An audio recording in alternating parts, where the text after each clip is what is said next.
নমস্কার বন্ধুরা, কেমন আছো তোমরা? আশা করি সবাই খুব ভালো আছো আর আমরা অনেক ভালো আছি। তো নিয়ে এলাম একটি ছোট্ট ভিডিও। এই যে প্রথমে 1 কাপ ময়দা, এরপর দেওয়া হচ্ছে গুঁড়ো দুধ। তো আজকে একটি রেসিপি তোমাদের সঙ্গে শেয়ার করব। তো এই রেসিপিটি আমরা এখন এই প্রথম ট্রাই করছি, জানি না কেমন হবে। তো আমি করছিলাম ভিডিও আর সব কিছু করছিল আমার ছেলে। তো এবার একটু চিনি দিয়ে দিল, একটু নুন। তো প্রথমবার ট্রাই করছি, কেমন হয় সেটা দেখা যাক। তো এই শুকনো উপকরণগুলো খুব সুন্দর করে মিক্সড করে নিচ্ছে।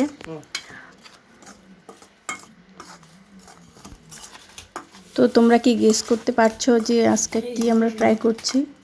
তো সম্পূর্ণটাই কিন্তু ইউটিউবের ভিডিও দেখে করছি। তো এই যে নর্মাল জল দিয়ে একটি ডো তৈরি করে নিতে হবে। তো বন্ধুরা আস্তে আস্তে মাখতেছে, যেন ময়দাটা আসলে এই ডোটা যদি সঠিকভাবে তৈরি করা না যায় তাহলে কিন্তু পুরো রেসিপিটাই নষ্ট হয়ে যাবে। তো এই তো ডো তৈরি, আর একটু তেল দিয়ে মেখে নেবে।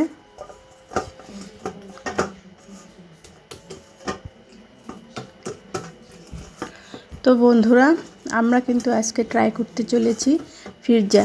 তো পিৎজা বানানোর জন্য আমরা কয়েকবার ইউটিউবের ভিডিও দেখেছি, দেখে সব কিছু অ্যারেঞ্জ করে এবার আমরা তৈরি করার জন্য শুরু হয়ে গেছি। তো এইবার কিন্তু 2 ঘন্টা এই ময়দার ডোকে রেস্টে রাখতে হবে। তো 2 ঘন্টা পর এই যে ফিরে আসলাম, আর একটি থালায় তেল ব্রাশ করার পর ময়দাটাকে একটি রুটির মতো করতে হবে। সেটা হাত দিয়েই করতে হবে, আর ও সেটা করতেছে। অনেকটাই ভালো হয়েছে, সুন্দর হয়েছে। পারছে না, তারপরেও করছে, অনেক ইন্টারেস্ট ওর এইসবে। আর এবার হচ্ছে কাঁটা চামচ দিয়ে এটাকে ছিদ্র ছিদ্র করে দেওয়া হচ্ছে, কারণ এর ভিতরে যেন যে সস বা মশলাপাতি যেগুলো দেওয়া হবে সেগুলো যেন এর ভিতরে পাস করতে পারে। তো সেই জন্য এভাবে কাঁটা চামচ দিয়ে পুরোটাই ছিদ্র ছিদ্র করে দেওয়া হলো।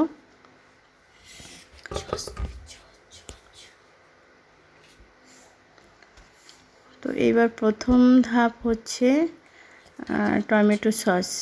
তো টমেটো সস দিয়ে পুরোটাই ঢেকে দেওয়া হবে। মানে বেশি সস দিলে বেশি টেস্ট হবে, এরকমই একটা ব্যাপার। আর সেটা হচ্ছে আমার ছেলের ধারণা যে যত বেশি সস দেব তত সুন্দর লাগবে খেতে। আসলে ও সস খেতে খুবই পছন্দ করে, সেজন্য বলছে যে যত বেশি সস দেব তত বেশি মজা হবে।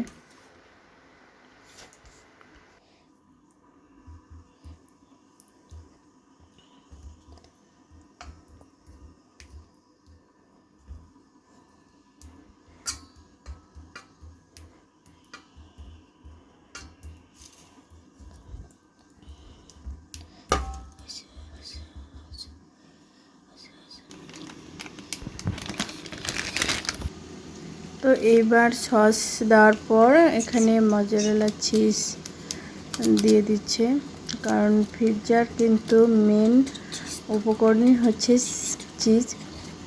চিজ না দিলে কিন্তু পিৎজা মনে হয় না।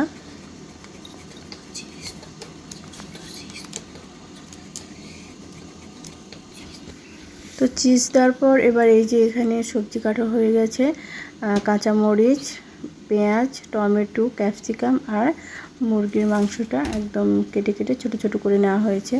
তো এগুলো এখন সাজিয়ে দেওয়ার পালা।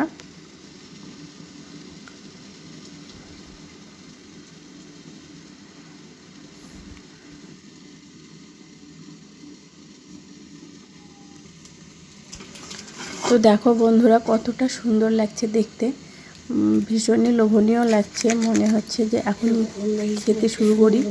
তো আবার একটু উপর থেকে চিজ দিয়ে দিচ্ছে, কারণ চিজ দিলে বেশি মজা লাগে। তো এই যে সব কিছু এখন রেডি, এখন আমরা চলে যাব এটি বেক করতে। তো এখানে যে জল গরম হয়ে গেছে, এর উপর এটা বসিয়ে ঢাকনা দিয়ে একদম ঢেকে দেব।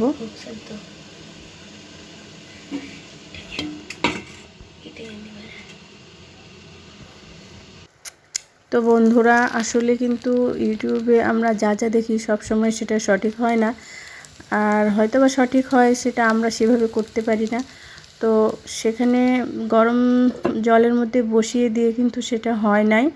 তো আমরা এবার এই যে ফ্রাই প্যানে করছি।